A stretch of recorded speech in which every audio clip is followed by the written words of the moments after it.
Right, so welcome back, everybody, for another deep dive. You know, sometimes I stumble upon these requests, and they pique my interest, even before even before I dive into the actual source material. Yeah, I feel that. And that's exactly what we've got going on today. So we're taking a deep dive into this request. It's a request for a YouTube review. Okay. Of Terrifier 3. Terrifier 3, okay. Yeah. So it's not the movie itself. Yeah. It's literally someone's request for a review. And Gotcha.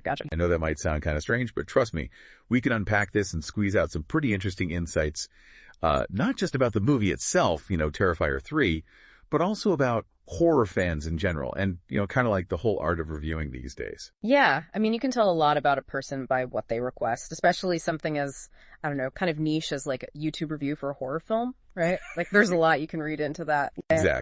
Exactly. So are you ready to go behind the scenes with me on this one? I am so ready. Let's do it. Okay, cool. So first off, right off the bat, this person who made this request, they're really emphasizing this idea of having a strong hook in the review. Yeah. Something funny, something relatable, something that just grabs your attention right from the get-go. Okay, sure. I mean, it seems kind of obvious when you think about it, but what do you think that says about film criticism today, especially on like YouTube? Like, how is it evolving? Well, I think it really shows how like YouTube reviewers are really trying to adapt to the platform, right? Yeah. Because you can't just be insightful anymore. Right. It's not like you can just be smart. You have to be engaging. You know what I mean? You've got to keep people's attention. Yeah. And there's so much content out there. You have to like stand out. Oh yeah, totally. And the best way to do that is by, being entertaining, grabbing them right from the start. Yeah, it's like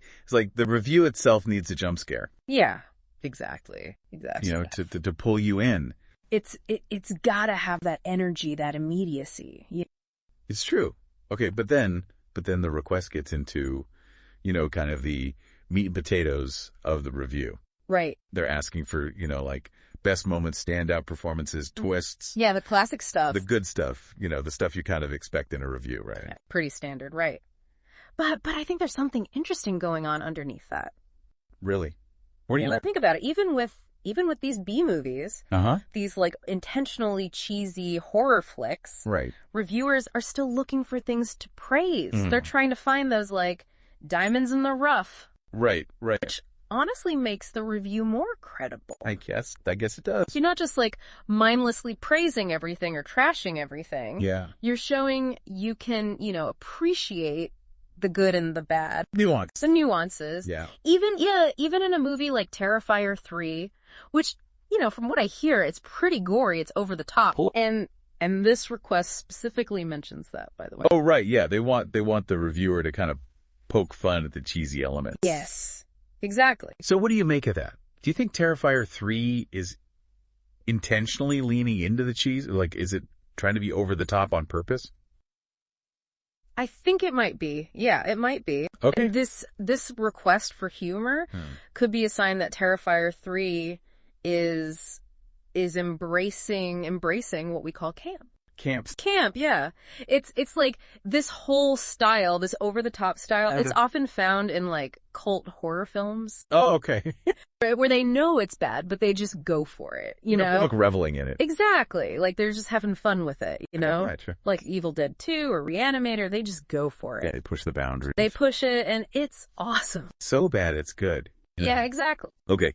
So we've got this potential for Terrifier 3 to be this like cheesy, fun, over-the-top kind of horror movie. Yeah. But the request also wants the review to be smart, right? Like they want it to be clever. Yeah, witty. Yeah, and that's where they bring up these witty metaphors. Yes. What is it about metaphors in film criticism? Like, why are they so important? It's like metaphors and analogies are these bridges between the film and the viewer's understanding. Okay. They take something that's complex, like a character's motivation or the film's theme, Right. and they make it relatable. They make it click for people. They connect it to something else. Yeah, like Rosebud and Citizen Kane. Oh, yeah, yeah. Right. It instantly brings to mind this sense of lost childhood. Totally, totally. A well-placed metaphor in a review can do the same thing. Right. It can stick with you long after you've watched the video.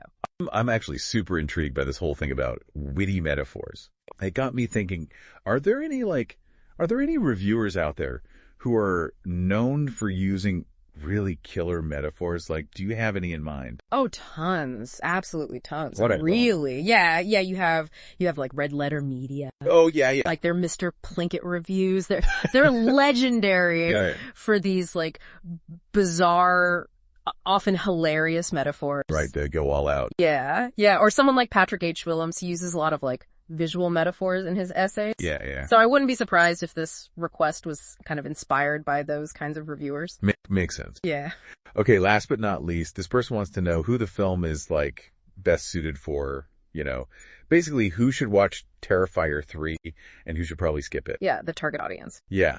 So how do reviewers usually like categorize horror to help people decide if it's for them? Well, you see a lot of like subgenre tags. Oh, yeah. Gore hounds, slasher fans, psychological thriller, found footage, which, can be helpful, but it's also pretty niche. Yeah, it can get very specific. A good reviewer will go beyond the tags and give you a sense of the film's vibe and like the intensity level. And how intense it is. Yeah, so you can decide if it's for you. Right, so like, is it a slow burn or is it nonstop action? Exactly. Yeah. Or, is the humor like dark humor or is it more like slapstick? Right. Things like that will help you figure out if you like it. Okay, so what do we learn here? It seems like even a simple request for a review can be super insightful. Totally. Like we've got all these clues about Terrifier 3, about how film criticism's evolving on YouTube, about how reviewers are using humor, they're trying to be relatable. To connect with the audience. Yeah, connect with you. Exactly. And I think it shows how savvy viewers are becoming these days. Oh, yeah. Like they're not just passively watching stuff anymore. Right. They're looking for reviewers who can, entertain them, educate them, and help them navigate this whole world of horror movies. Absolutely. It's overwhelming out there. Yeah, there's a lot. So here's a final thought, something to ponder. What if you were making a YouTube review? What would be the one thing, the one element you would focus on to really stand out?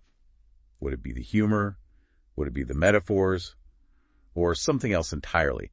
What would make your review unique? That's a good question. Because, your voice could be the next big thing in horror reviews. Think about it. I will. All right. Until next time.